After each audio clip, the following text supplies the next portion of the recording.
కొరకండి కొద్దిసేపు దేవుని లేఖన భాగాలను ధ్యానం చేద్దాం. చూడండి, వాస్తవంగా సాక్ష్యాలు మందిరంలో ప్రతి ఆదివారం సాక్ష్యాలు అనేది ఆపివేయబడ్డాయి. కేవలం ఎందుకంటే ఈరోజు కోసమే.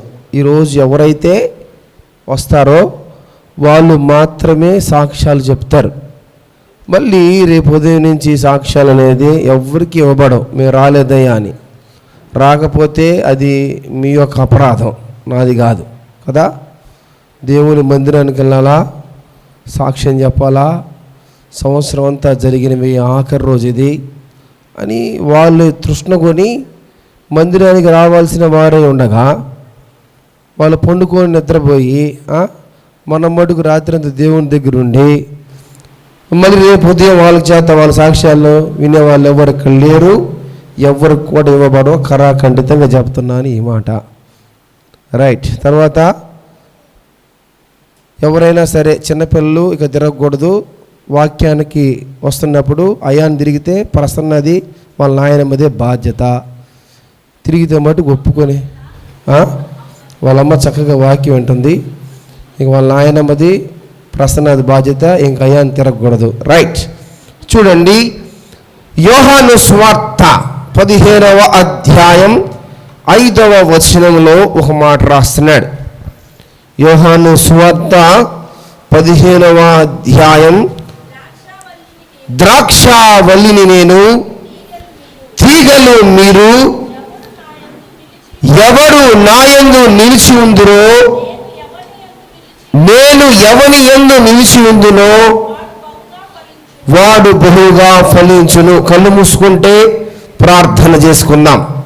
ప్రేమగల తండ్రి, నీ ఘనమైన, నీ శ్రేష్టమైన, నీ ఉన్నతమైన, నీ అద్భుతమైన నామానికి వేల కోట్ల స్తుతులు స్తోత్రాలు చెల్లించుకుంటున్నా. ఇదిగో నైనా ఈ నూతనమైన సంవత్సరంలోనికి మేము అడుగు పెట్టబోతున్నాం. అయ్యా నైనా ఇదిగో కృప చూపించండి. వచ్చిన బిడ్డలను జ్ఞాపకం తెచ్చుకోండి. ఈరోజు తండ్రి నాయనా అయ్యా నీ లేఖనాలు ధ్యానిస్తూ ఉండగా అమూల్యమైన విషయాలు నాకును నీ బిడ్డలకు తెలియపరుస్తూ సర్వ సత్యంలోకి మమ్మల్ని నడిపిస్తూ ముందుకు తీసుకెళ్ళండి. బలహీనును దుమ్మును ధూళిని నైనా ఏ మంచి లేని వాడిని నీ మంచితనము చేత నీ మంచితనం ఆపాదించబట్టి మంచివాడిని అయ్యాను తప్ప స్వతహాగా నైనా నేను మంచివాడిని కాదు. ఇదిగో నీ కృపచేత, నీ ఆత్మచేత మమ్మల్ని నింపుతూ మమ్మల్ని బలపరుస్తూ ముందుకు నడిపించండి. దేవా, ఇదిగో బలహీనులు నీ కృప చూపించండి, నీ దయ చూపించండి, నీ శక్తి చేత నింపండి నాయన. ఇదిగో నాయనా 2025 సంవత్సరంలోకి మేము అడుగు పెట్టబోతున్నాం. ఇదిగో నాయనా మీరు మాతో మాట్లాడండి. నీ సహాయం కొరకు ఎదురు చూస్తున్నాం. ఇదిగో నీ సన్నిధిలో నన్ను కాల్చి విరిచి, ఇదిగో తను నన్ను మరుగు చేసి నీ రెక్కల చాటును దాచి నీ ముఖ దర్శనమే కనిపిస్తూ నీ మాటలే నా నోటిలో నుంచి నీ బిడ్డలకు తెలియపరచమని కొద్దిసేపు నైనా నీ ఆత్మ నైనా నీ ఆత్మ మాతో ఉంచమని, మమ్మల్ని బలపరచమని, కృప చూపించమని, దయ చూపించమని, దినదాసునైన నా ప్రార్థన ఆలకించమని ప్రభువు యేసుక్రీస్తు వారి నామములో అడిగి వేడుకుంటున్నాను తండ్రి. ఆమేన్. ప్రియమైన దేవుని బిడ్డలారా, ఈ 2025 సంవత్సరంలోకి ప్రవేశింపబడుతున్న మనం కోరుకునేది ఏం తెలుసా? ఎవరైనా కోరుకునేది ఏం తెలుసా? ఉద్యోగాలు ఉన్న వాళ్ళు మాకు ప్రమోషన్లు రావాలని. హల్లెలూయా, హల్లెలూయా. ఇదిగో వ్యాపారాలు చేస్తున్న వాళ్ళు ఏంది చెప్పాలా? వ్యాపారాలు చేస్తున్న వాళ్ళు అధికమైన రాబడి ఉండాలని. ఇదిగో పనులు చేస్తున్న వాళ్ళు అధికమైన పనులు కావాలని. కుటుంబము ఉన్నతంగా ఆశీర్వదింపబడాలని. వ్యక్తిగతంగా జీవితాలు ఆత్మీయమైన పురుగొలుపులోకి వెళ్ళాలని. ఇదిగో ఉద్యోగం చేసేవాళ్ళు ఉద్యోగాల కోసం ఎదురు చూస్తున్న వాళ్ళు ఉద్యోగాలు పొందుకోవాలని. ఇట్లాగా అనేకమైన వాటి గురించి మనం ఆలోచిస్తాం. 2025లో నాకంతా మంచే జరగాలి, ఇదిగో నేను ఎక్కువగా ఫలించాలి, నేను ఎక్కువగా ఆశీర్వదింపబడాలి, నా పొలము ఎక్కువగా దీవించబడాలి, నా బిడ్డలు ఎక్కువగా దీవించబడాలి, ఇదిగో అందరికి ఉద్యోగస్తులై ఉండాలి, నా కుటుంబంలో దేవుని ఆశీర్వాదాలు ఉండాలని ప్రతి ఒక్కరూ కోరుకునే వాళ్ళే. అవునంటారా కాదంటారా? ప్రతి ఒక్కరూ కోరుకునే వాళ్ళే. కోరుకొని ఇదిగో 2025 అంతా మాకు మంచి జరగాలయ్యా, మాతో నువ్వు ఉండయ్యా అని ఈ వాచ్ నైట్ సర్వీస్లో అందరూ కూర్చుంటారు కదా. ఇంటి దగ్గర పండుకొని నిద్రపోయే వాళ్ళ గురించి ఏంది మరి? వాళ్ళు ఫలించడానికి అని ఉండదా? వాళ్ళకు కూడా వాళ్ళు నిద్రపోతున్నా కూడా ఇంట్లో పండుకొని దుప్పటి కప్పుకున్నా కూడా వాళ్ళు కూడా అనుకుంటారు రేవని మాకు 2025 ఉదయాన్నే చూసిన వెంటనే మాకు కూడా అంతా మంచే జరగాల, మా కుటుంబంలో మంచే జరగాల. అయితే దేవుడు ఇక్కడ ఏమంటున్నాడంటే చూడండి, ద్రాక్షావల్లిని నేను, తీగలు మీరు, ఎవడు నా యందు నిలిచి ఉంటాడో, నేను ఎవరి యందు నిలిచి ఉంటానో వాడట ఎలాగంట, ఎలా ఫలిస్తాడంట? బహుగా ఫలిస్తాడట. నాకు వేరుగా ఉండి మీరు ఏమీ చేయలేరు. ఇప్పుడు నేను అంటాను, మీరు ఫలించాలంటే మీరేం చేయాలంట? ఎప్పుడు అంటానే ఉంటాం ఈ వాక్యాన్ని. ఫలించాలంటే ఏం చేయాలంట? ద్రాక్షావల్లి నేను, మనం ఎవరంట? తీగలు. ఇప్పుడు తీగలు ఎక్కడ అంట అతుక్కొని ఉండాలా? ద్రాక్షావల్లికి అతుక్కొని ఉంటే తప్ప ఆ తీగ ఏం చేయదంట? ఫలించదు. ఇప్పుడు చెప్పండి, కుటుంబం ఫలించాలి అంటే ఎవరితో అతకబడి ఉండాలా కుటుంబం? మీ వ్యక్తిగత జీవితాలు ఫలించాలంటే ఎవరితో అతకబడి ఉండాలా? చెప్పలే. మీ బిడ్డలు దీవించబడాలి అంటే ఎవరితో అతకబడి ఉండాలా?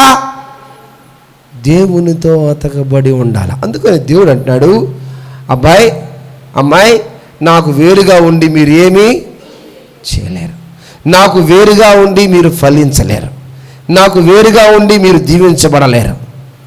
ఎవరైతే దేవునితో ఉంటారో వాళ్ళు మాత్రమే దీవించబడతారు.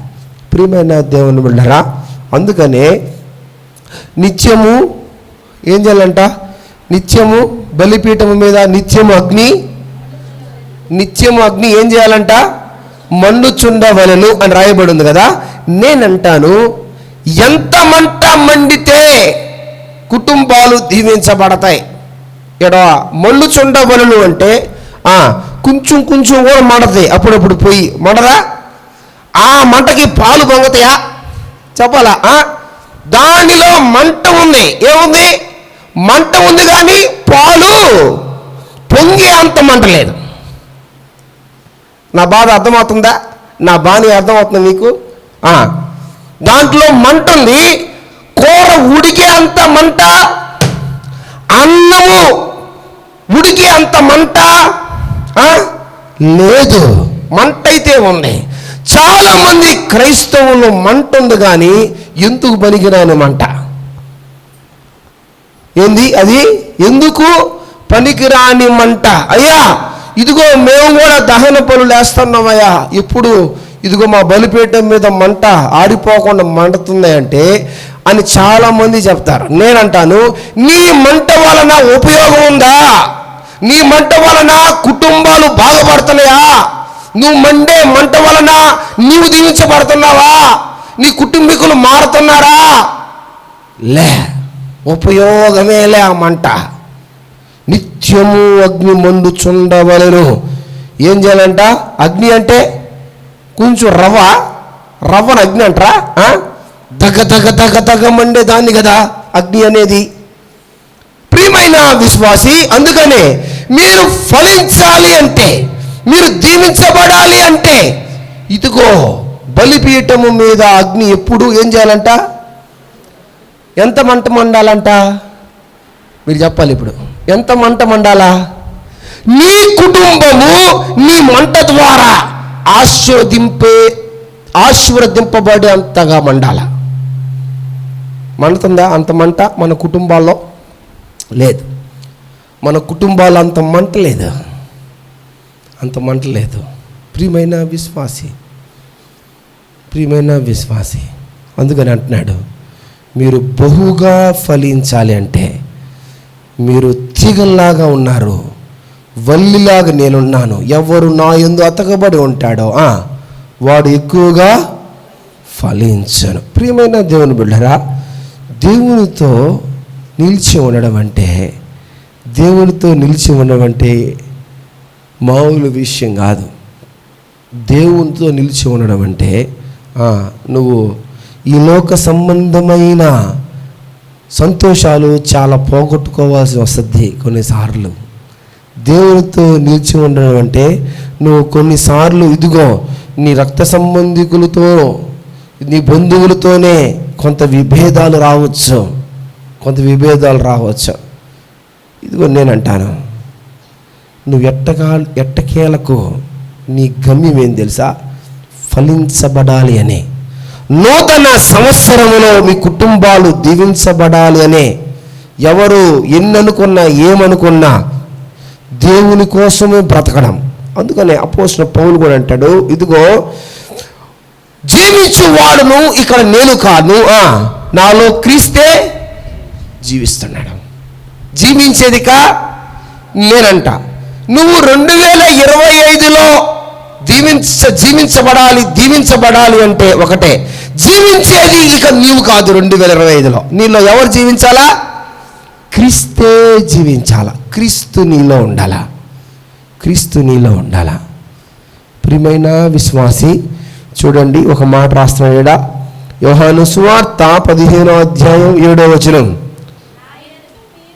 నా యందు మీరును మీ యందు నా మాటలు నిలిచి ఉండిన ఎడల మీకు ఏది ఇష్టమో అడుగుడి, అది మీకు ఏం చేస్తుందంట? అనుగ్రహింపబడను. ఇదిగో పెద్ద రహస్యం ఇది. మీరు ఏదైనా కోరుకుంటున్నారు అంటే, ఏదైనా కావాలి అంటే ఆయన అంటున్నాడు, నా యందు మీరు నిలిచి ఉంటే మీకు ఏది ఇష్టమో అది అడగండి, మీకు అనుగ్రహించబడుతుంది. ప్రియమైన దేవుని బిడ్డరా, అందుకని ఒక మాట రాస్తున్నాడు ఇక్కడ, చూద్దాం. యోహాను సువార్త 15వ అధ్యాయం 6వ వచనంలో ఒక మాట అంటున్నాడు, చదవండి. ఎవరైనను నా యందు నిలిచి ఉండకపోతే వాడు తీగవలే ఎక్కడ పారేస్తాడట? దేవుడు బయట పారేస్తాడట. ఎవరైనా సరే దేవుడితో ఉండకపోతే, నేను చెప్తున్నా, దేవుడితో సరి అయిన సాన్నిహిత్య సంబంధం లేకపోతే దేవుడు ఏం చేస్తాడంట? అన్ని చుట్టి తీగలాగా చుట్టి ఏం చేస్తాడంట? బయట పారేస్తాడట. బయట పారేస్తే దాన్ని ఎన్ని దొక్కతాయో, బర్రెలు దొక్కతాయి, కుక్కలు దొక్కతాయి, మనుషులు దొక్కతారు. తొక్కరా, తొక్కి పీసు లేచిపోద్ది. నీకు ఏమో లేచి లేకపోద్ది, దేవుడు పట్టించుకోకపోతే ఒంటి మీద చెప్పాలా, పీసు లేచిపోద్ది. పీసు లేచిపోతే ఏం కనపడద్ది? ఒళ్ళంతా తోలు కనపడద్ది. తోలు కనపడినోడికి ఒళ్ళంతా ఏం కనపడద్దు? చెప్పమ్మా, బాగా చెప్తున్నావు నువ్వా? ఒళ్ళంతా ఇక రక్తమే, అంత గాయాలే, పచ్చి పుండ్లే. దేవునితో లేకపోతే, దేవునితో సరి అయిన సాన్నిహిత్య సంబంధం లేకపోతే ఇదిగో పచ్చి పుండ్లే. దేవుడే నిన్ను విసిరివేస్తాడు. దేవుడే నిన్ను దూరంగా పడేస్తాడు. 2025లో నువ్వు బహుగా ఫలించాలంటే ఒకటే ఒక మార్గం, ఇంక రెండో ఛాయిస్లే, నువ్వు ఆయనతో అతకబడి ఉండడమే. హల్లెలూయా. నీ ఉద్యోగంలో నువ్వు దీవించబడాలి అంటే, ఇదిగో నీ చదువులో ఉన్నతమైన స్థితిలోకి నువ్వు వెళ్ళాలి అంటే నువ్వు దేవునితో జీవించడమే. మరొక మార్గంలే, మరొక ఛాయిస్లే. ప్రియమైన దేవుని బిడ్డలారా, అందుకనే అపోస్తలుడైన పౌలు ఇలా అంటున్నాడు. అపోస్తలుడైన పౌలు ఒక మాట అంటున్నాడు. చూడండి, నేను లాస్ట్ వారం కూడా ఈ మాట మీకు నేను వినిపించాను. మళ్ళీ ఒకసారి మీకు తెలియపరుద్దామని నేను వేడుకుంటున్నాను.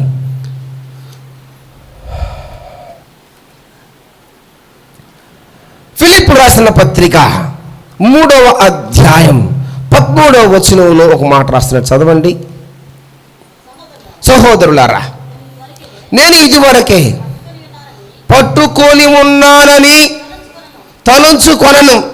అయితే ఒకటి చేయుచున్నాను, వెనుక ఉన్నవన్నీ మరిచేస్తున్నాను, ముందున్న వాటి కొరకే వేగిరపడుచు క్రీస్తు యేసునందు దేవుని ఉన్నతమైన పిలుపునకు బహుమానము పొందవలనని గురి యొద్దకే నేను పరిగెత్తుచూ ఉన్నాను. ఏం చేస్తున్నానంట? వెనుకున్నవన్నీ మరిచేయంటే, వెనుకున్నవన్నీ మరిచేయంటే ఇక జ్ఞాపకం చేసుకోను. నాకొచ్చిన 2024 నాకు వచ్చిన నష్టాలు ఇక నేను గుర్తు తెచ్చుకోను. 2024లో నాకు కలిగిన బాధలు ఇక 2024లో నాకు వచ్చిన లాసులు, 2024లో నేను అందుకోవాల్సినది అందుకోలేక ఇదిగో కోల్పోయిన సంగతులు ఇక నేను గుర్తు తెచ్చుకోను. కోల్పోని వాటిని నాకు అవసరంలే. నేను ఏమి గుర్తు తెచ్చుకోవాలనుకుంటున్నానంటే, గురి వద్దకే నేను, నా గురి ఒకటి ఉంది, నేను చేరుకోవాల్సిన గమ్యం ఒకటి ఉంది. నేను ఏదైతే పొందుకోవాలనుకుంటున్నానో, ఏదైతే చేరుకోవాలనుకుంటున్నానో దానికోసమే నేను పరిగెస్తున్నాను. ప్రియమైన విశ్వాసి, వెనుకున్న వాటిని లక్ష్య పెట్టరాదు. గడిచిపోయిన దినాలు ఇదిగో అవి నీకు ఇక అవసరం లేదు. ముందున్న వాటి కొరకే వేగురపడవలను, గురి యొద్దకు మాత్రమే నువ్వు పరిగెత్తవలను. ప్రియమైన దేవుని బిడ్డలారా, 1 కొరింథీయులకు రాసిన పత్రిక 9వ అధ్యాయం 24వ వచనంలో ఒక మాట రాస్తున్నాడు. చదవండి.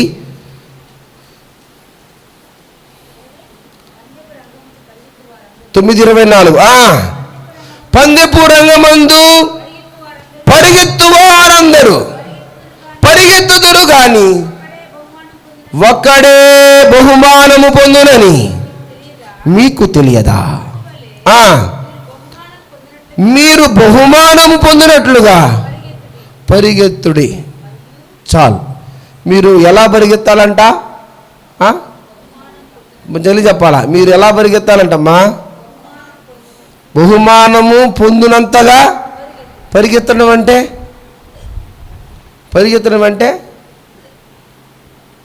ఏదమ్మా? పరిగెత్తడం అంటే ఒకసారి చెప్తారా ఎవరైనా? పరిగెత్తడం అంటే ఏంది? ఇదేం కోసినాయా? పరిగెత్తడం అంటే పరిగెత్తడమే కదా. గమ్యం చేరే వరకు పరిగెత్తడం అంటే అందరికీ అందకుండా, ఎవరు తాకలేనంతగా, ఎవరు అందుకోలేనంతగా, ఇదిగో అనేక మంది విశ్వాసులు ఉన్నప్పటికీ, అనేక మంది భక్తి జీవితాలు నీ కళ్ళ ముందు కనపడుతున్నప్పటికీ వారికంటే వేగంగా నువ్వు పరిగెత్తాలా. హల్లెలూయా. ఈ 2025లో దేవుడు నీకు చెప్పేది ఏం తెలుసా? ఎవ్వరు నిన్ను అందుకోలేంతగా నువ్వు పరిగెత్తాలా. ప్రార్థన అంటే నువ్వు ఎగబడాలా. ఇదిగో సంఘంలో కూడికంటే నువ్వు పరిగెత్తాలా. దేవుని స్వార్థ చెప్పదాము రండి అంటే నువ్వు పరిగెత్తాలా. ప్రియమైన దేవుని బిడ్డలారా, రోజుల్లో విశ్వాసులకు పరిగెత్తుట లేదు. ఆగిపోయింది. ఎప్పుడో ఆగిపోయింది. విశ్వాసుల్లో దేవుని దగ్గర గడపాలి అన్న తపన లేదు. ఆగిపోయింది. ఎప్పుడో మండుతా ఉన్నాయి, చిన్న చిన్నగా రవ్వలే. ఏంది? బలిపీఠం మీద అగ్ని లేదు, ఇప్పుడు ఏముంది? రవ్వలు ఉన్నాయి. ఏమున్నాయి? రవ్వలే ఉన్నాయి, మంట లేదు. మంట ఎప్పుడో ఆరిపోయింది. మంట ఎప్పుడు ఆరిపోయింది. ప్రార్థించే అనుభవాలు తక్కువైపోయినాయే లేదంటరా. అప్పుడైతే జనవరి 31 అయితే ఎక్కడ లేని జనాలంతా మొత్తం మందిరం నిండిపోయేది. అప్పుడు బాగా చలి కదా, బాగా చలిలో జనాలు పరిగెత్తి మందిరంలో దేవుడి దగ్గర పోకపోతే అంటే పరిగెత్తేవాళ్ళు. భయం. ఇప్పుడు ఆ భయం లేదు. ఉందా? భయం లేదు. దేవుడు అంటే భయం లేదు. ప్రియమైన దేవుని బిడ్డలారా, అందుకనే పక్కనున్న దొంగ ఒక మాట అన్నాడు, అరే నీకు నాకు ఈ శిక్ష పడ్డానికి అర్హులమేరా. ఆయనేం చేశాడు రా? ఇదిగో నువ్వు దేవునికి, వాడనే మాట ఏమంటా, నువ్వు దేవునికి భయపడవా? నువ్వు దేవునికి భయపడవా? ఇదిగో దేవునికి భయపడని వాళ్ళందరూ ఎవరమ్మా? కాదు, ఇటుపక్క యేసయ్య ఉన్నాడు, ఇక్కడ ఒక దొంగ ఉన్నాడు, ఇక్కడ ఒక దొంగ ఉన్నాడు. ఒక దొంగతో అంటున్నాడు, నువ్వు దేవునికి భయపడవా అని ఎవరితో అంటున్నాడు వాడు? ఒక దొంగతో అంటున్నాడు. ఇప్పుడు దేవునికి భయపడిన వాళ్ళందరూ ఎవరు? దొంగలే. దేవునికి ఎవడైతే భయపడ్డా దొంగలే. ప్రియమైన దేవుని బిడ్డలారా, నువ్వు ఫలించాలంటే ఒక మాట రాయబడింది. యోహాను సువార్త 15వ అధ్యాయం 5వ వచనంలో ఒక మాట రాస్తున్నాడు, చదవండి.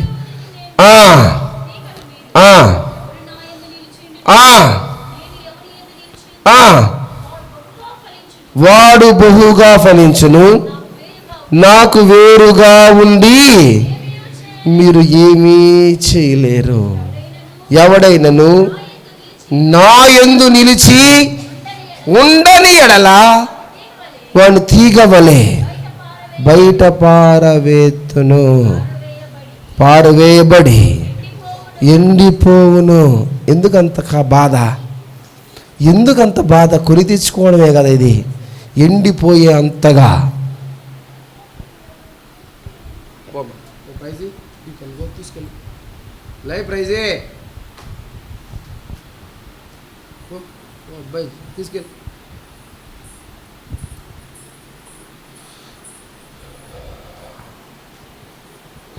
చూడండి, ఎందుకంత బాధ? ఎండిపోయే అంత స్థితికి ఎందుకు తెచ్చుకోవడం? మనల్ని మనం ఆయనతో అతకబడి ఉంటే చాలు కదా. ఆయనతో అతకబడి ఉంటే చాలా మానుకోవాలయా అంటే మానుకోవాల్సిందే.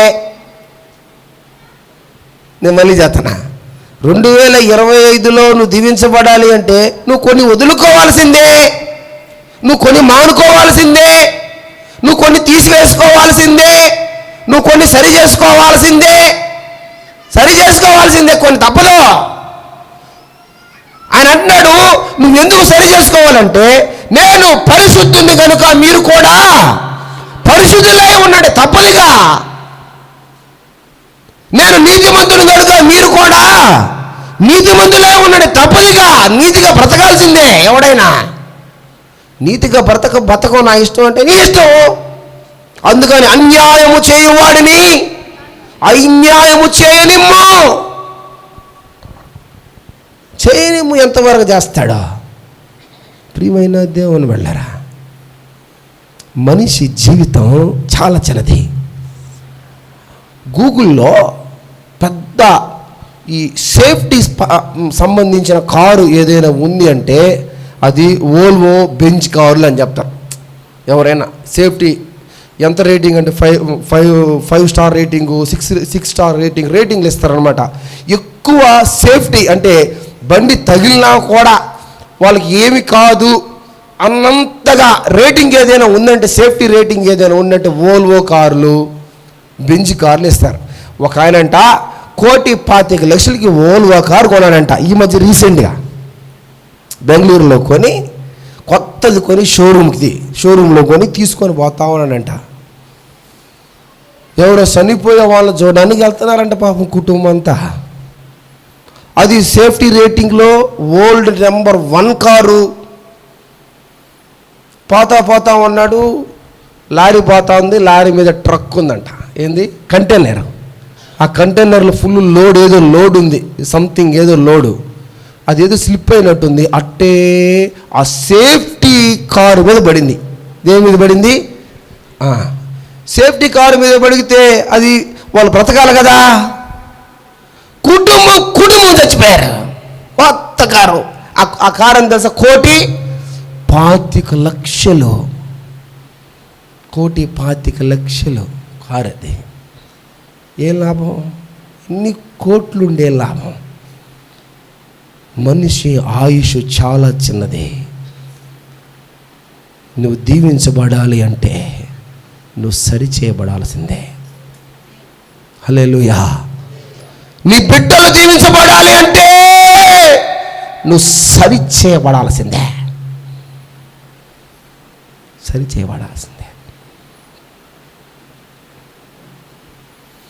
నేను అట్లాగనే ఉంటా, నేను కొంచెమే రగులుతా, ఇదిగో బలిపీఠం మీద ఇదిగో నిప్పు ఆరిపోకుండా సరిపోద్ది కదా, కొంచెం ప్రార్థనలే చేస్తా, అప్పుడప్పుడు నేను మందిరానికి వస్తా అంటే కుదరదు.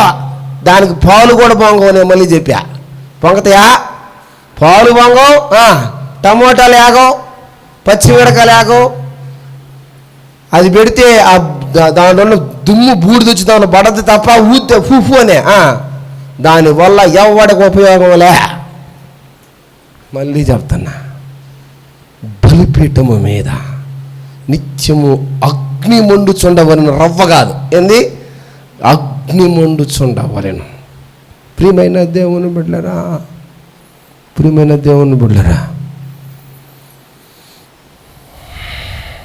ఈ కుటుంబంలో అగ్ని మండుతుందో రవ్వ మండుతుందో నాకు తెలియదు. అయితే దేవుడు ఒక మాట చెప్తున్నాడు. 2025లో 2024 ఒకవేళ రవ్వ మండుతుంటే 2025 కల్లా అగ్ని మండాల. హల్లెలూయా, హల్లెలూయా, హల్లెలూయా. ఇదిగో బెరక ప్రార్థనా మందిర సంఘ విశ్వాసులతో దేవుడు చెప్తున్నాడు, 2025లో మీ కుటుంబంలో బలిపీఠం అనే అగ్ని మండాలా. హల్లెలూయా. అగ్ని రగులుకోవాలా. కుటుంబం ప్రార్థనతో నిండిపోవాలా, స్తుతి ధూపాలతో నిండిపోవాలా. ఇదిగో అందుకని ఒక ఆయన రాస్తాడు, ప్రార్థనా కేకలు లేక, స్తుతుల అల్లరులే లేక, సాంప్రదాయాలయందు తులతూగుతున్న వేళ, నీ ప్రభువే బంధింపబడు, నీ భక్తి నేలరాలు. మేలుకో క్రీస్తు సంగమా.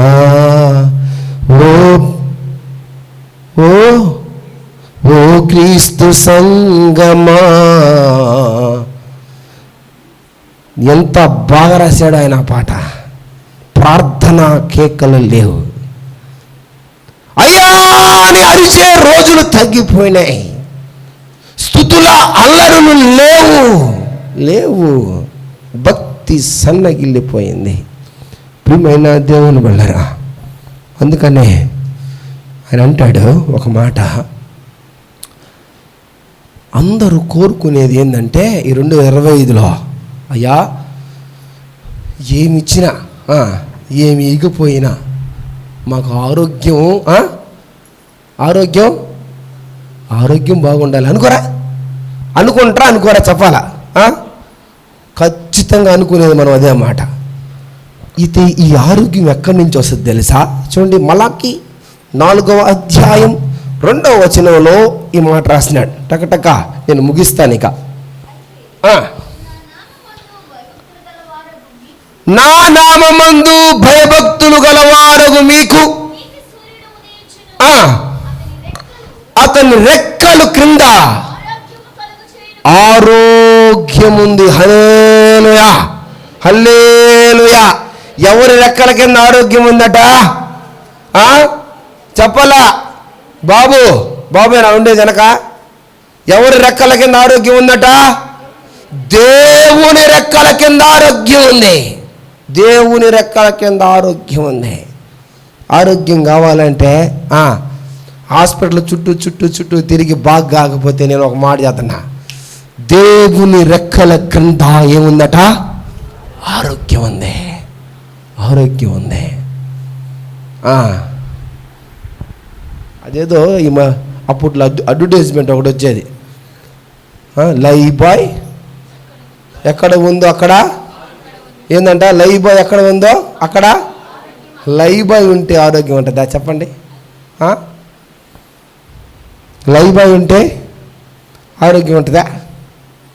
లైఫ్ బాయ్ సోప్ ఉంటే ఆరోగ్యం వస్తుందా? ఒక్క సోపు కాదు, 100 సోపులు రుద్దుకుంటూ తోలు పోవాల్సిందే కానీ ఆరోగ్యం వచ్చే సమస్యలే. ఆరోగ్యం ఎవరి దగ్గర ఉందంట? దేవుని రెక్కల క్రింద ఆరోగ్యం ఉందట. 2025లో నీకు మంచి ఆరోగ్యం కావాలంటే నువ్వు ఆయన రెక్కల క్రిందకి రావాల్సిందే. రెండవదిగా అందరూ కోరుకునేది ఏం తెలుసా? అయ్యా, మా ఇంట్లో సమృద్ధి మేలు కలుగు చేయి. సమృద్ధి మేలు. ఇదిగో సంపాదించిన ధనము చిల్లి చెంచులో పడినట్టే. అయ్యా, ఎంత సంపాదించినా ఏమీ ప్రయోజనం లేదయ్యా. ఇదిగో చిల్లి సంచిలో వేసినట్టేనయ్యా, ఏమీ మిగుల్చుకోలేదయ్యా. కుటుంబంలో సమృద్ధి లేదయ్యా. నీకు సమృద్ధి కావాలంటే దేవుడు అంటున్నాడు, ద్వితీయోపదేశ కాండం 28వ అధ్యాయం 11వ వచనంలో ఒక మాట రాస్తున్నాడు, చదవండి. ద్వితీయోపదేశ కాండం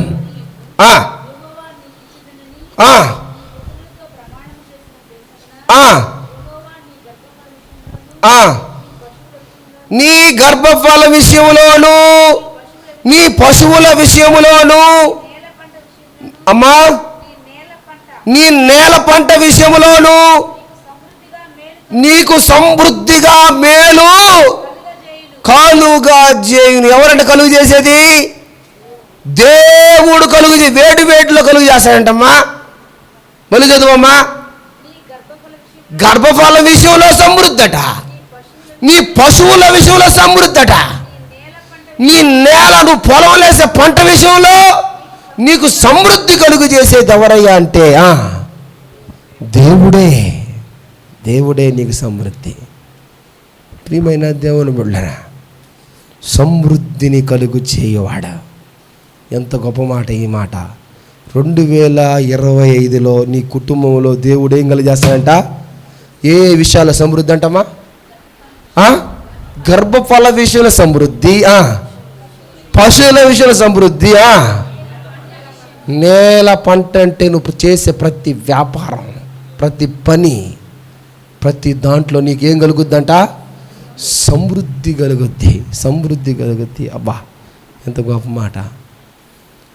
తర్వాత మూడవదిగా అన్న, ఈ 2024లో మా కుటుంబంలో సమాధానం లేదు. మా కుటుంబంలో ఎప్పుడు డిషువే, ఎప్పుడు తగాదాలే, ఎప్పుడు కొట్టుకోవడమే, ఎప్పుడు కొట్టుకోవడమే. మా కుటుంబంలో ఎప్పుడు సమాధానం లేదన్నా. ఈ 2025లోన్నా మేము సమాధానంగా ఉండాలనుకుంటున్నాం అంటే నేను మీకు ఒక వాక్యం చూపించాలనుకుంటున్నా. సంఖ్యాకాండం 6వ అధ్యాయం 26వ వచనంలో ఒక మాట రాసిన, టకటక చదవండి. సంఖ్యాకాండం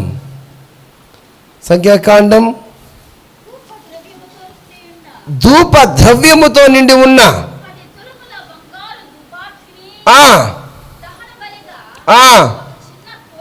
అమ్మా, సంఖ్యాకాండం 6:26 కదనా? 6:26. యెహోవా నీ మీద తన సన్నిధి కాంతిని ఉదయింపజేసి నీకు సమాధానము ఏం కలుగు చేస్తాడంటమ్మా?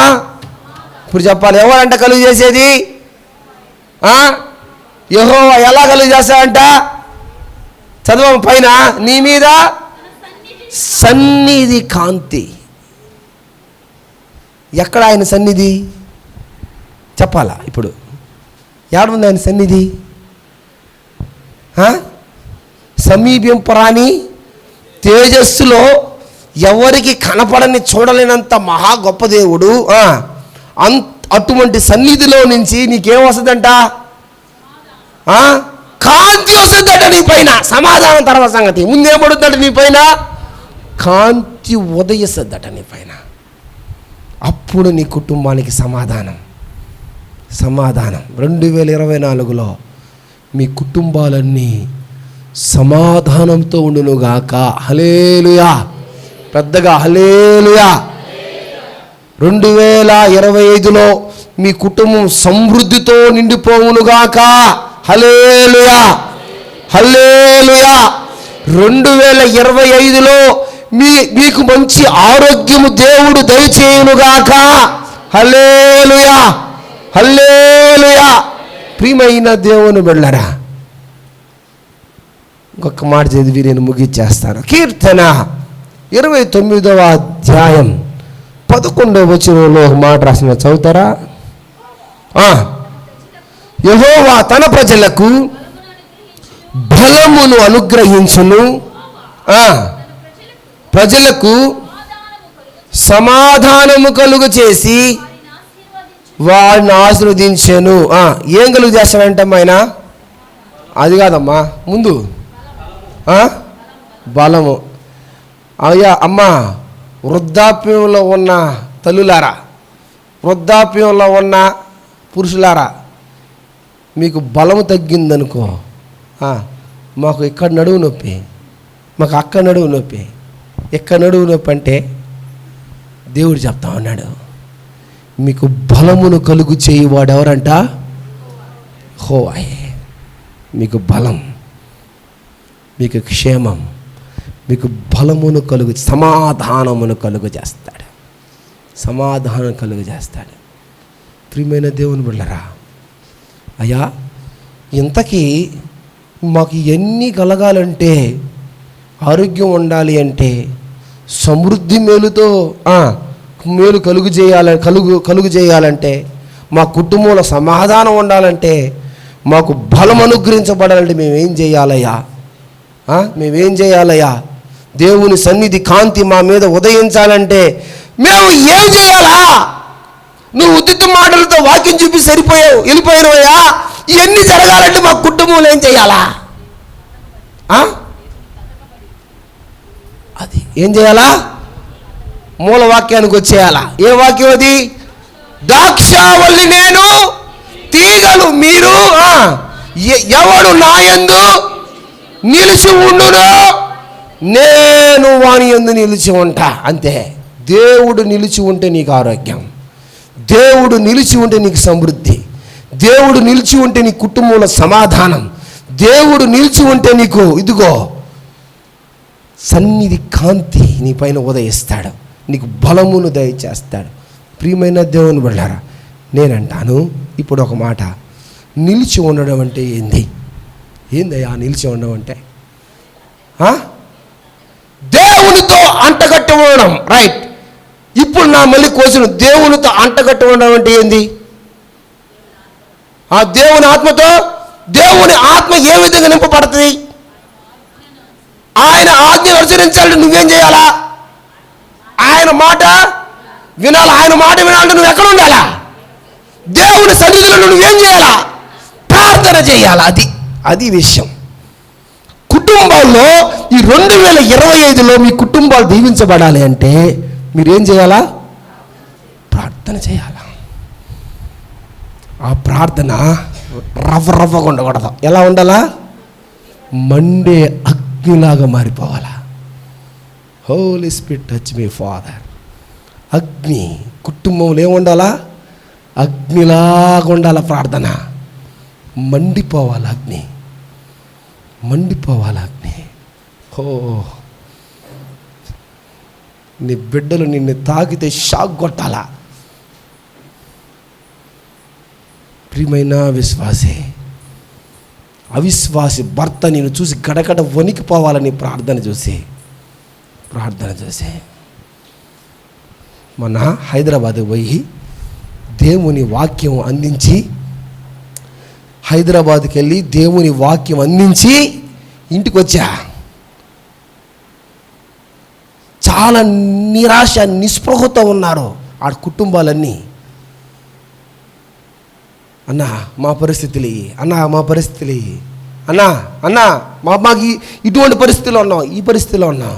నేను ఒకటే మాట చెప్పా, మీరందరు ఇక్కడ ఉన్నారు కదా, చాలా కుటుంబాలు ఉన్నాయి కదా, మీరందరూ కలిసి ప్రార్థిస్తున్నారా? ప్రార్థించకూడదా?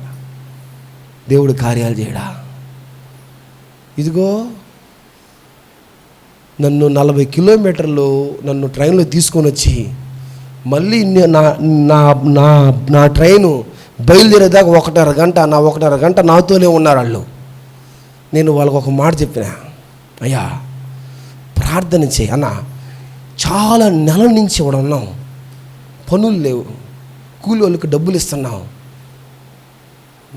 దేవుడు సహాయం చేయకపోతే మేము గురువారం బయలుదేరి వచ్చేస్తామన్నా అన్నారు. నేను ఒక మాట చెప్పాయా, మీరు ఆలోచించండి, మీరు ఒక్కొక్కరు చేయబాకండి ప్రార్థన, మీ కుటుంబాలతో కలిసి దేవుణ్ణి ఆరాధించండి. హల్లెలూయా.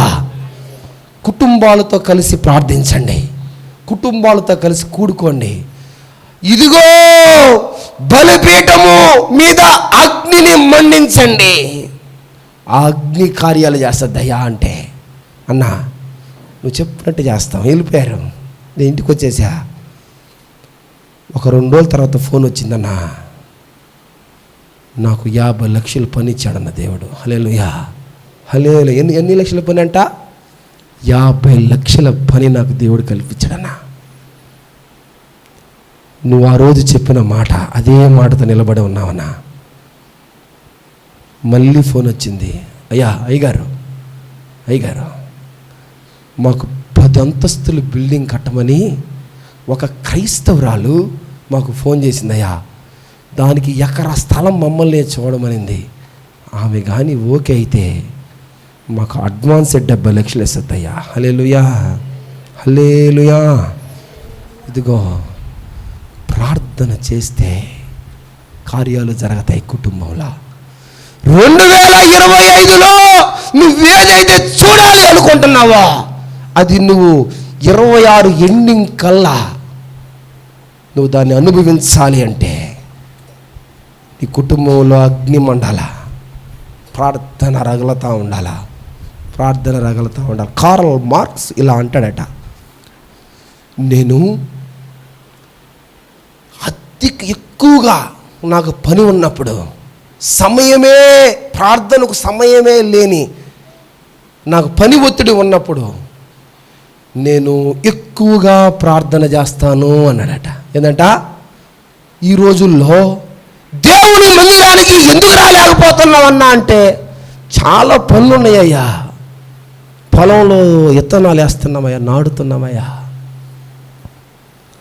అక్క నువ్వెందుకు రాలేదక్క అంటే, అయ్యా నాకు ఆరోగ్యం బాగలేదు, నేను దాని దగ్గరికి పోవాలా, ఎడకు పోవాలా, అడుగు పోవాలా, రాలేకపోతున్నానయ్యా. ప్రియమైన దేవుని వెళ్ళారా, కార్ల్ మార్క్స్ అంటాడంట, నాకు ఎంత ఎక్కువగా పని ఉంటే అంత ఎక్కువగా నేనేం చేస్తాను, నాకు 4 గంటలు ఆ పని పడితే నేను ప్రార్థన చేస్తే నాకు 1 గంటలో ఆ పని అయిపోద్ది అంటాడట. ఎంత గొప్ప దైవజనుడా, ఎంత గొప్ప దైవజనుడా, ఎంత గొప్ప దైవజనుడా. ప్రార్థన నీ కార్యాలు చేసద్ది. హల్లెలూయా, హల్లెలూయా. ఎవరు నీ పక్షాన నిలబడకపోయినా, ఎవరు నీ పక్షాన వ్యాజ్యం ఆడకపోయినా, ఎవరు నీ పక్షాన ఉండి మాట్లాడకపోయినా, ఇదిగో ప్రార్థన నీ పక్షాన వకీల్ అయిపోద్ది. హల్లెలూయా. ఏమైపోద్ది? వకీల్ అంటే తెలుసా? ఎవరు వకీల్ అంటే? లాయర్ అయిపోద్ది. నీ పక్షాన ఏమైపోద్ది? వకీల్ అయిపోద్ది. నీ పక్షాన లాయర్ మాట్లాడుతుంది ప్రార్థన, వకీల్ అయిపోద్ది ప్రార్థన. ప్రియమైన దేవుని బిడ్డలారా, ప్రార్థన అనేది నువ్వు ఎవరికి చేస్తున్నావు తెలుసా? ఈ ప్రపంచాన్ని సృష్టించే సృష్టికర్తగా చేస్తున్నావు. ఓ నా విశ్వాసులారా, బెరక ప్రార్థనా మందిర విశ్వాసులారా, 2024 ఎంత సమయాన్ని పోగొట్టుకున్నావో. 2024 సంవత్సరం అంతా ప్రార్థనకు సమయం ఇవ్వకుండా ఇదిగో నువ్వు వేటికి కాలక్షేపణ చేసేసావో. దేవుని సన్నిధికి రాకుండా ఇదిగో నువ్వు ఎంత సమయాన్ని వృధా చేసేసావో. దేవుడు చెప్తా ఉన్నాడమ్మా, 2025లో ఇదిగో నీ కుటుంబంలో నేను ఇదిగో బలిపీఠము మీద అగ్నిని చూడాలనుకుంటున్నాను. ఇదిగో సమృద్ధిని కలుగు చేయాలనుకుంటున్నాను, సమాధానాన్ని ఇవ్వాలనుకుంటున్నాను, ఆరోగ్యాన్ని ఇవ్వాలనుకుంటున్నాను, మీరు బహుగా ఫలించాలని కోరుకుంటున్నాను. మీ మీద ఇదిగో దేవుని సన్నిధి యొక్క కాంతిని నేను ఉంచాలనుకుంటున్నాను. బలమును మీకు అనుగ్రహించాలనుకుంటున్నాను. బలమును అనుగ్రహించాలనుకుంటున్నాను. చిక్కుముడులి సమస్యలు ఉన్నాయా? ప్రార్థన చేయి. చిక్కుముడి సమస్య ఉందా? ప్రార్థన చేయి. కొట్టుకొని పోతాయి. ఇదిగో నీ సమస్య నీకు సంతోషకరంగా మారిపోద్ది. హల్లెలూయా, హల్లెలూయా. ప్రియమైన దేవుని బిడ్డలారా, ఇదిగో 2025లోకి ప్రవేశించబోతున్న నీకు దేవుడు చెప్పేది ఏం తెలుసా?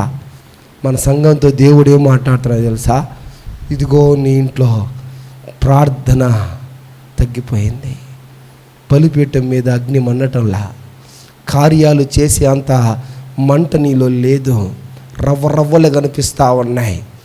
ఊదితే నిప్పు రవ్వలుగా బయటపడుతున్నాయి, కానీ మంట రావటంలా. ఏడుపు లేదు, రోదన విద్య లేదు. ఇదిగో దేవుడికి దగ్గర అందుకోవాల్సినంత ప్రార్థన, దేవుడు నీ పక్షాన కార్యాలు చేసే అంత ప్రార్థన నీలో కనిపించటంలా. నువ్వు ఏ విధంగా ఫలిస్తావు చెప్పు? ఫలించాలంటే ఒకటే ఒక మార్గం, అధికముగా ప్రార్థన. అందుకని మీరు బైబిల్లో ఒక మాట రాయబడింది, మీరు ఎడతెగక అంటే ఏందమ్మా? ఉదయం స్టార్ట్ అయ్యిద్ది వర్షం.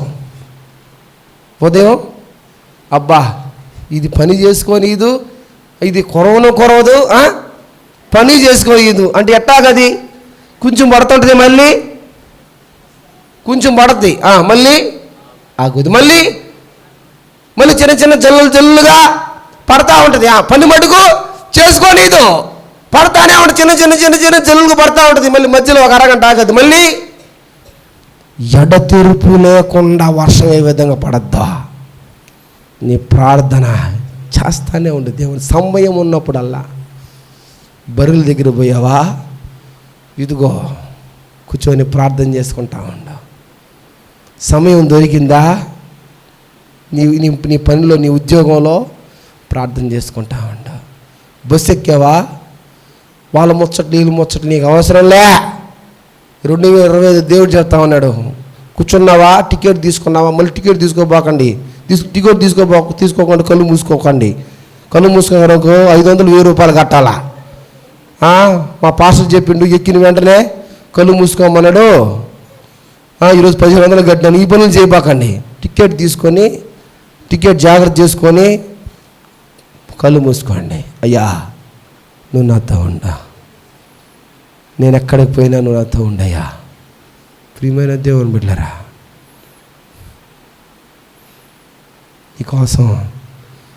నీకోసం ప్రాణాలు ఇచ్చేసిన వాడు, నీకోసం ఆ దివిని దిగి వచ్చిన వాడు, నువ్వు ప్రార్థన చేస్తే కరిగిపోయి నీతో ఉండడా? నువ్వు ప్రార్థన చేస్తే ఆయన నీ పక్షాన కార్యాలు చేయడంటమ్మా. ఖచ్చితంగా చేస్తాడు. దేవుడు చెప్తున్నాడు, ఈ 2025లో నీ కుటుంబంలో ఏమున్నా లేకపోయినా అధికమైన ప్రార్థన ఉండాలా? హల్లెలూయా. ఏముండాలా? ప్రార్థన ఉండాలి చెప్పనా? కొత్తగా ఇల్లు కడితే ఫస్ట్ ప్రార్థన కన్నా మీరు ముందు చేసే పని ఏం చెప్పండి? పాస్టర్ని తీసుకొచ్చి ప్రార్థన చేయించిన తర్వాత చేసే పని ఏం చెప్పండి? భలే చెప్పింది అక్క. అక్క అదే పని చేసేది. ఏం చేస్తారో చెప్పాలా? పాలు ఏమైపోవాలి? అది నడి ఇంట్లో పాలు ఏం చేయాలా? పొంగి కింద నేల మీద పడాలా కదా మనం అనుకునేది. పాలు కాదు పొంగాల్సింది క్రైస్తవ కుటుంబాల్లో. ఏం పొంగాలా? 2025లో మీ కుటుంబంలో ఏం పొంగాలా?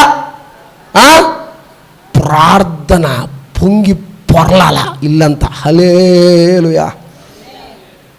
ప్రార్థన పొంగాల, ఇల్లంతా ప్రవహించాలా. నువ్వు ఎక్కడికి పోతున్నా ప్రార్థన ఉండాలా. ప్రియమైన విశ్వాసి, నేను చాలాసార్లు చెప్పా, భక్సింగ్ గారు ట్రైన్లో పోయేటప్పుడు కూర్చోవడానికి సీట్ లేకపోయినా పర్వాలేదంట, కానీ ప్రార్థించడానికి ఏముండాలంటమ్మా? 2 మోకాళ్ళు కింద ఆనడానికి ఏముండాలంట? స్థలం ఉండాలట. మీరు చేసే మీరు పొంగించే పాలుకి ఏముండాలా? ఏముండాలమ్మా? ఏముండాలా? 2 ఉండాలా. మోకాళ్ళుంగి ఆయన దగ్గర ప్రార్థించడం నేర్చుకోవాలా. నీళ్ళంతా ప్రార్థనతో నిండిపోవాలా, ప్రార్థనతో ఉప్పొంగిపోవాలా. ప్రార్థన నీ కుటుంబం మామూలుగా దీవించబడదు. ప్రార్థన చేస్తే ఆకాశము నుంచి దేవుని దూతలు దిగుతాయి. హల్లెలూయా. ఏం దిగుతాయి? ఆకాశము నుంచి దేవుని దూతలు దిగుతాయి. ప్రార్థన చేస్తే చెరసాల సంఖ్యలు ఏమైపోతాయి? తెగిపోతాయి. చెరసాల సంఖ్యలు తెగిపోతాయి. ప్రార్థన చేస్తే 15 సంవత్సరాలు ఆయుషు. ఇదిగో పాలు పొంగాలంటే ఎంతసేపు పెట్టాలా? పెట్టాలమ్మా? ఇదిగో నువ్వే చెప్పాలా. ఎంతసేపు పెట్టాలా? పాలు పొంగి పొరాలంటే ఎంతసేపు పెట్టాలా? ఎన్ని నిమిషాలమ్మా? 10 నిమిషాలా?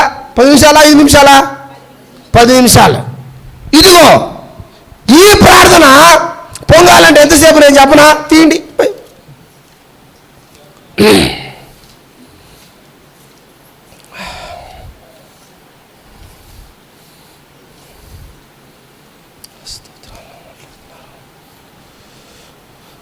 యెషయా 38వ అధ్యాయం 38 1 నుంచి 6 వరకు చదువుతారా? ఆ దినములలో హిజ్కియాకు మరణకరమైన రోగము కలుగగా ప్రవక్తయు యెషయా అతని యొద్దకు వచ్చి, నీవు మరణమైపోతున్నావు, బ్రతకవు గనుక నీవు నీ ఇల్లు చక్కబెట్టుకోమని యెహోవా సెలవిచ్చుచున్నాడని చెప్పగా, అతడు తన ముఖమును గోడ తట్టు తిప్పుకొని, యెహోవా యథార్థ హృదయుడనై సత్యముతో నీ సన్నిధిని నేను ఎట్లు నడుచుకుంటునో, నీ దృష్టికి అనుకూలముగా సమస్తమును నేను ఎట్లు జరిగించుతినో, అమ్మా కృపతో జ్ఞాపకం చేసుకోమని హిజ్కియా కన్నీళ్లు విడుచుచు యెహోవాను ప్రార్థింపగా, యెహోవా వాక్కు ఎవరికంటమ్మా? యెషయాకు ప్రత్యక్షమై ఇలాగు సెలవిచ్చెను, నీవు తిరిగి హిజ్కియా వద్దకు పోయి అతనితో ఇట్లనుము, నీ పితరుడైన దావీదునకు దేవుడైన యెహోవా నీకు సెలవిచ్చినదేమనగా, నీవు కన్నీళ్లు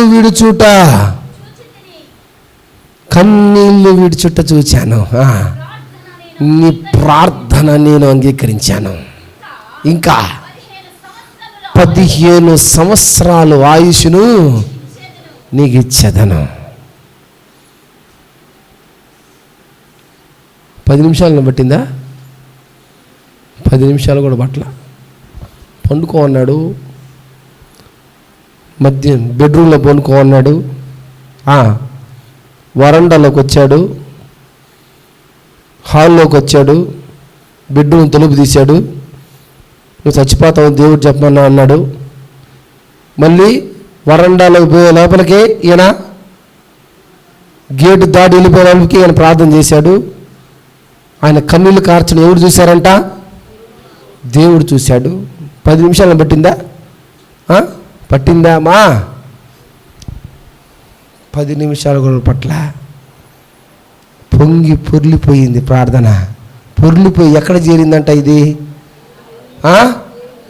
దేవుని సముఖానికి చేరిదట. దేవుడు చెప్తా ఉన్నాడు, యెషయా పో పో పో, కన్నీరు గారుస్తున్నాడు వెళ్ళు. నేను అంటాను, హిజ్కియా కన్నీరు చూచిన దేవుడు నీ కన్నీరు చూడ్డంటమ్మా. నువ్వు దేనికోసం ఇబ్బంది పడుతున్నావో, దేనికోసం నువ్వు అల్లాడిపోతున్నావో, ఏ కార్యాలు నీ జీవితంలో, నీ కుటుంబ జీవితంలో జరగాలని నువ్వు కోరుకుంటున్నావో, నువ్వు గమ్ముగా మూల కూర్చుంటే ఏడిస్తే సరిపోద్దా? దుప్పటి కప్పుకొనే ఏం చేశాడంటేనా ఆ మాట చెప్పినాడు, దుప్పటి కప్పుకొని ఏడ్చాడా? దేవునికి మొరపెట్టాడు, దేవుని దగ్గర ఏడ్చాడు. ఇదిగో బెరాకా సంఘ విశ్వాసులారా, దేవుని దగ్గర ఏడవండి. ప్రార్థన అనే పాలును నీ కుటుంబంలో పొంగించండి. ఇవన్న పొంగడం లేట్ అయిపోద్దేమో కానీ ప్రార్థన లేటు కాదు. నీ కళ్ళకు కన్నీరు కారి నేల పడకుండానే దేవుడు ఆ కన్నీటికి జవాబిస్తాడు. హల్లెలూయా, హల్లెలూయా. 2025లో దేవుడు చెప్తున్నాడు, మీ కుటుంబంలో అధికమైన ప్రార్థన ఉన్ననుగాక.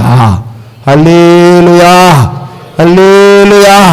అధికమైన ప్రార్థనతో మీ కుటుంబాలు నింపబడునుగాక. హల్లెలూయా, హల్లెలూయా. శ్రమలైనా, బాధలైనా, కష్టాలైనా, ఇదిగో ఎటువంటి అడ్డంకులైనా మీ కుటుంబంలో ప్రార్థన అనే ధూపం ఇక ఆరిపోవడానికే వీళ్ళే. హల్లెలూయా. నిత్యము మండుతూ ముందుకు సాగిపోవాల్సిందే. నువ్వు కాకపోతే నీ భర్త, నీ భర్త కాకపోతే నీ బిడ్డలు, నీ బిడ్డలు కాకపోతే నువ్వు, ఎవరో ఒకరు ఇంట్లో ప్రార్థన చేస్తానే ఉండాల్సిందే. ప్రార్థన చేస్తానే ఉండాల్సిందే. ప్రార్థన నీ జీవితాన్ని కట్టద్ది. ప్రార్థన ప్రార్థన ప్రార్థన ప్రార్థన కార్యాలు చేసద్ది. ప్రార్థన కన్నా బలమైంది ఈ లోకంలో ఏది లేదు, ఏది లేదు.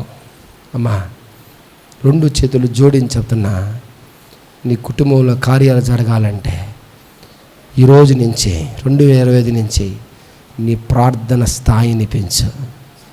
ఇదిగో 40 నిమిషాలు కొనసాగుతున్న ప్రార్థన గంట, గంటన్నర, 2 గంటలు, 3 గంటలు పెంచుకుంటా పో. దేవుడు నీ పక్షాన కార్యాలు చేయునుగాక. ఆమేన్, ఆమేన్. దేవుడు మీ కుటుంబాలను దీవించునుగాక. ఆమేన్. కళ్ళు మూసుకోండి, ప్రార్థన చేసుకుందాం. ఆరాధించండి, ఆరాధించండి. బల్లుంది మర్చిపోబోకండి. ఆరాధించండి, ఆరాధించండి. త్వర